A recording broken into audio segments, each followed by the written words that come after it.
Okay, good morning, everyone. My name is Emmanuel Agu.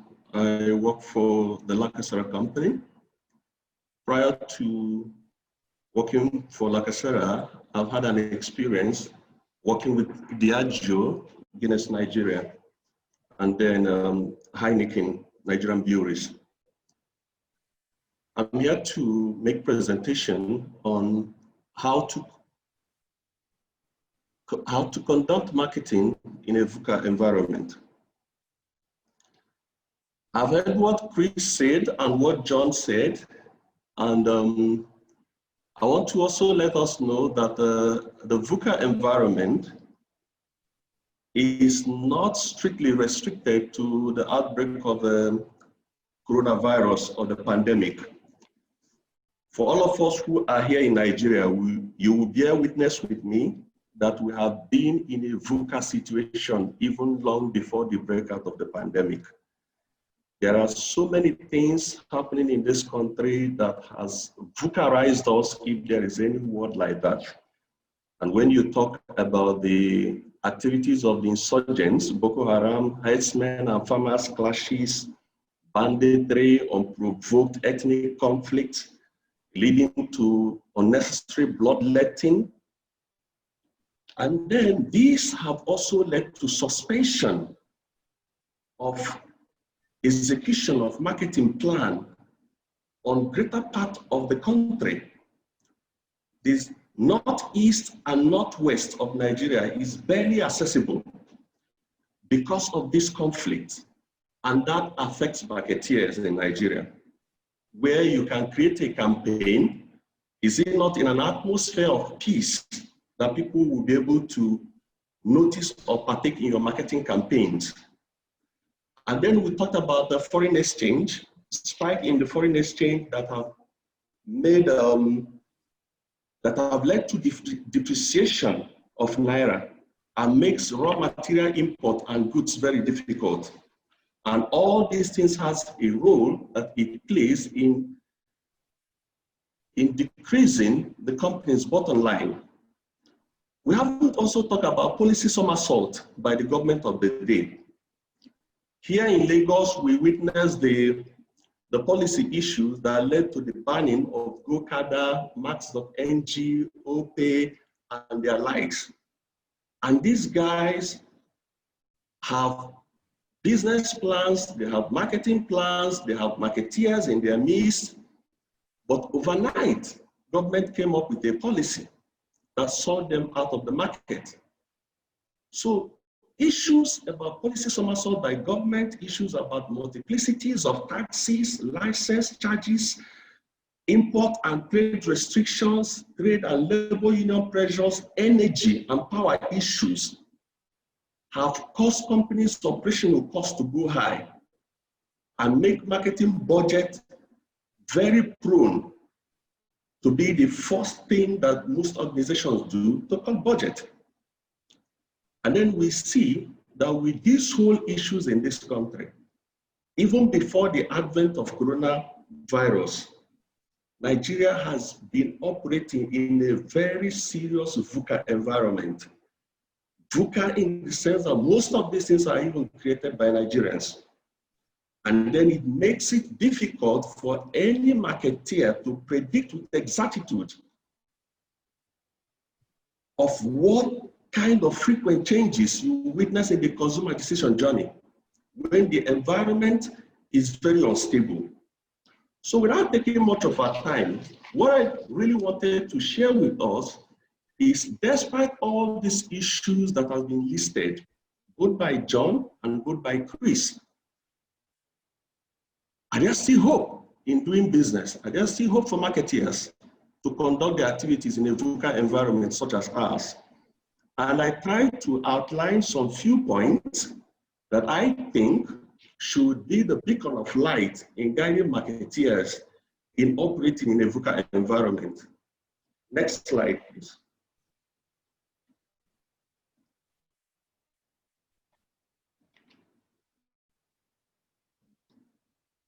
And I'm going to take the headings, along with the headings. I'll leave the rest of the the body text. And the first point for me is encourage the right values. If we as marketeers must survive in a VUCA environment, we should start with ourselves. What kind of values do we encourage in our marketing department? As chief marketing officers, as marketing leaders, do we foster the right values in our business? Because the truth is that your team has to be tight for you to even confront the VUCA environment out there. How do we reward ideas? Do we hire agile and creative thinkers? What kind of people do we have in our team? Recruitment is key if we must survive in a VUCA environment by making sure that we get the right set of people in our team and by promoting the right culture. Sometimes people move, or most of the times people move job because they are not happy with their boss. And sometimes people move because they move with their boss. What kind of culture are we setting up in our department? Are we building a culture that will reflect the kind of impact we want to see in our team? We need to put our house in order first before we can think of fighting the battle out there. If I take the words of Napoleon Bonaparte, he said, God is not with the battalion, but with the finest shot. It is not about having 30, 40, 50 people in the marketing department. 7, 8, 9, 10 people that knows what to do at the right time and at the right moment is enough to do and engage in this battle. So encouraging the right values, starting from how we set up the department, the kind of people we have, the freedom and the culture that we embed in our system will help us navigate the VUCA system. Next slide, please. Next slide. And then my other next slide, which is is about being flexible and collaborative. Most of the times, the issues that we have in our various offices, in our various departments, is because we have failed to remove internal barriers, and we have also failed to build internal bridges. There's always a conflict between marketing and sales. How do we go about fostering collaboration and being flexible? And how do we break down silos? Because if we are to be fit to fight, we need to deal with these hygiene issues right from the department before you even start confronting the environment. So are we fluid? Are we collaborative enough to respond to the forces of change? And how are we being adaptive to be able to separate and design through paradigm shift from market noises? Next slide.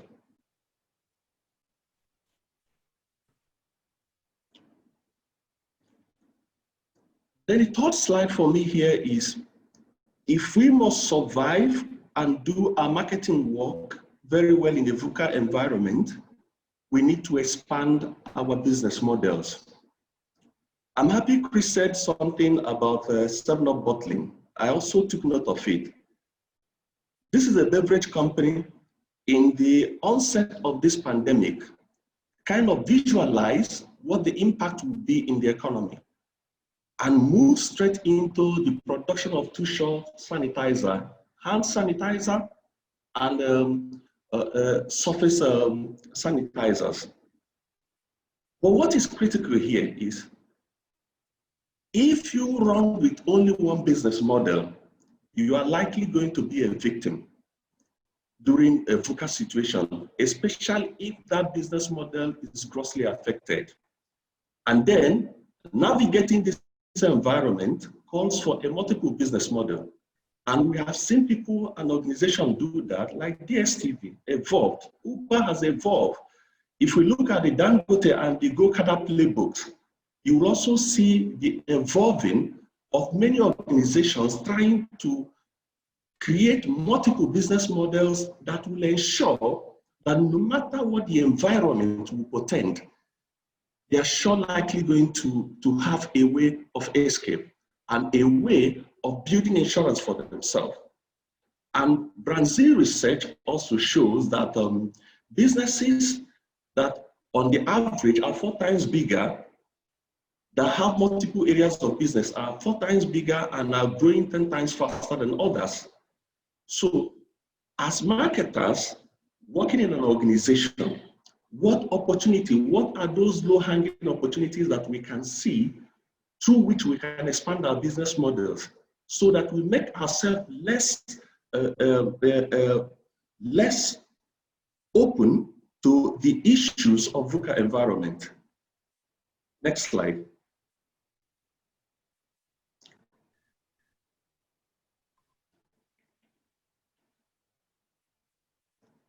Create meaningful disruption. We have seen a lot of disruptions that are created by technology, whether big or small companies. How disruptive can you be? And disruptions that are scalable, disruptions that are original, disruptions that evolve with consumer needs and expectations. In this global pandemic, we have seen brands evolve. We are all using Zoom. And Zoom has created a big disruption. It has disrupted Skype, it has disrupted all the other video conferencing apps. Disruption is very meaningful in a time like this. And as brand managers, as marketing managers, what opportunity are we creating? How disruptive are we? And how do we tap into the existing opportunities that the VUCA environment is offering to be disruptive? The truth is that even in VUCA, brands are growing. The brands that saw the opportunity space in an environment like this are tapping into it to disrupt and to grow. And the power of the consumers will always be more powerful than the brands. Let's get to the next slide. Next slide. Predict consumer behavior. I won't dwell too much on this. Much has been said about John and much has been said about Chris. But the truth is that there are plethora of data that we can use to predict the behaviors of the consumers. And the earlier we understand the consumer decisions journey, the places the consumers, the evolving of their choice, the taste and the medium of communication, the better we'll operate and excel in a VUCA environment. Because foresight in situations like this beats hindsight. Next slide. Next slide. DELIST non-performing brands. In a VUCA period like this, it is important that organizations and companies look at their portfolios of brands. Which of those portfolios are low margin? Which of those that are energy sapping? Which of those that are not contributing meaningful to your organization's bottom line growth? Delist them. Concentrate your energy on the ones that are doing well. Consolidate and concentrate your marketing efforts on your winning brands and become category kings with those brands. It is a typical war principle. Fight and take over a territory, consolidate your win, then move to another territory to conquer. And concentrate your investment on the ones that give you the best return. Next slide. Next slide, please. Next slide. Shape emerging habits with focus innovation. There has been a lot of opportunity, even in VUCA environment, that creates a whole expansive new ideas that people can tap into. Be bold enough to engage in innovations. Look at opportunities that this VUCA environment are throwing at us and be innovative about it. Unilever reported a sales spike in beverages that contains zinc and vitamin C in their Lipton Immune Support Tea. Even in this COVID era, people are seizing an opportunity to create innovation around affordability, around health, around safety, and around hygiene. And then through the use of contactless solutions with strong functional benefits. So VUCA environment can throw up a lot of blue ocean opportunities that you can tap with compelling innovations. Next slide. Next slide. Sustain new habits using contextual cues. We've seen a lot of habits that is coming up in terms of the way people use sanitizers, in terms of the way people, their behaviors are changing. Marketers can help turn behaviors into habits by identifying those contextual cues that drive those behaviors, and then develop product packaging and marketing that reinforces those contextual cues. Next slide. Next slide. Next slide. Align messages to consumers' mindset. In a moment like this, that the world is going through a gloomy situation, your communication as a marketing professional must be in tune of the mood of the moment. This is not a time for a Mickey Mouse or a Tom and Jerry form of advertising. Your communication must speak with the right tone and chord and touching the mood of the moment, what the consumers are going through. And it is important that we align our messages to consumers' mindset in an environment like this. Next slide. Next slide.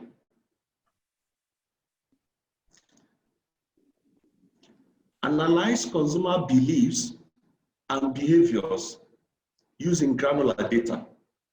Data is important at this time.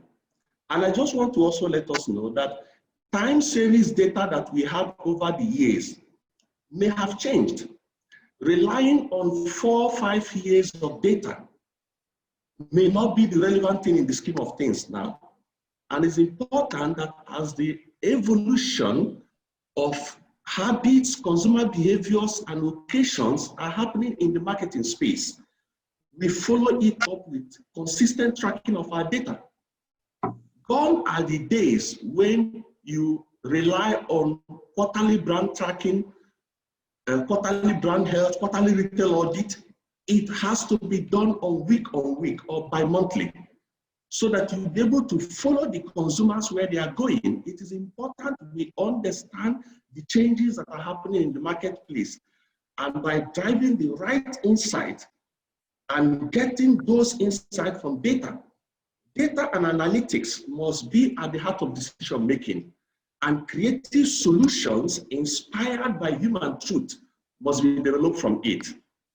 Next slide.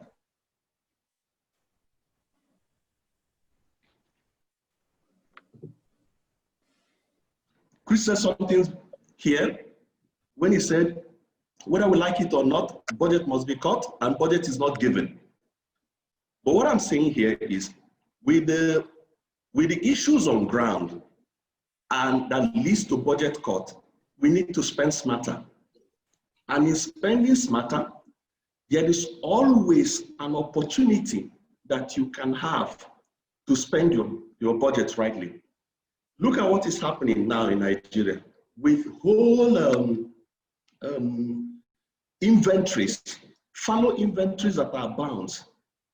Marketers can negotiate a hard-nosed discount with all the partners in a period like this and get great value for their company and for their product. So, and again, marketers should not be in isolation. Marketers should not go on isolation. So what you see in a VUCA environment like this, when budgets are cut, people now say, oh, there's nothing we can do. You can still do a lot if you are creative with the little budget that you have at hand, and do something in the marketplace for your brands. Let the voice of your brands be heard. In situations like this. Hello, Emma, you have just a minute to round up.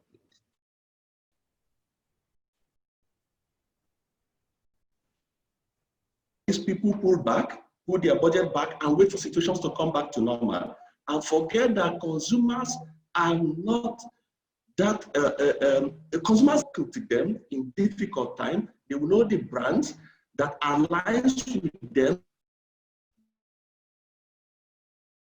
has the potential to rescue any business from crisis. Thank you.